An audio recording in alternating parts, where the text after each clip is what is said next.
Резидентурада оқитын резиденттер, магистратурада оқитын магистранттар Германияға ференжоппен келе алады ма деген сұрақ бар. Я, келе алады. Бір ғана шарты.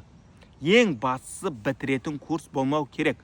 Егер сіздің резидентура оқуыңыз 3 жылдық болатын болса, бірінші курста, екінші курста бара аласыз.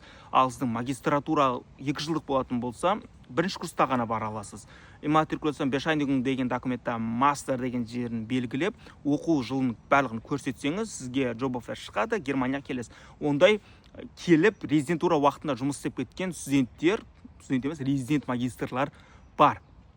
Но бір үлкен оған талап та бар. Бір шартта ол бітіретін болмауыңыз керек. Бір талабы сіз 2, не болмаса 3 айға келе алуыңыз керек.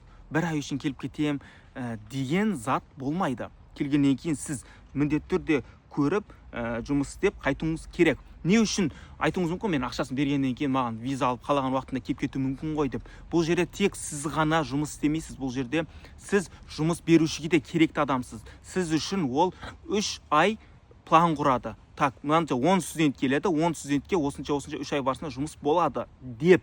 Енді сіз келіп, сіз жұмыс беруші сізге арнап 10 студентке арнап бір 3 айлық план құрады, ал сіз кетіп қаласыз 1 айдан кейін, не болмасам 2 айдан кейін келесіз, августқа қарай.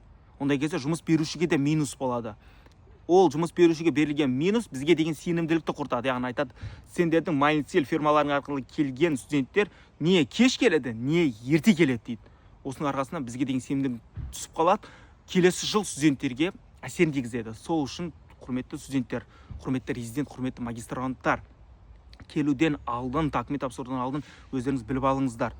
Бізді де әуреге салмасын. Біз 1 жыл барысында жұмыс істеп, документтеріңізді реттеп, тіркеп қойғаннан кейін, ой, мен бара алмайтын болып қалдым десеңіз, ары қарай бізге де проблема. Мысалы, сіздер ақшаңыздан күйетін боласыздар, бірақ біз мына жақтағы жұмыс берушілердің сенімінен шығып қаламыз. Айтады, ей, Оразбек, біз саған сеніп 10 балаға студент 10 орын ашқан едік. Ал сен 8 студент жіберіп отырсың. Қайда екеуі? Айтама кейін, ой, резиденттер еді, олар шықпай қалды, 1 ай ғана каникул беріп қалды деп. Соның үшін ол жағында екі жақты да ойлаңыздар дегім келіп тұр.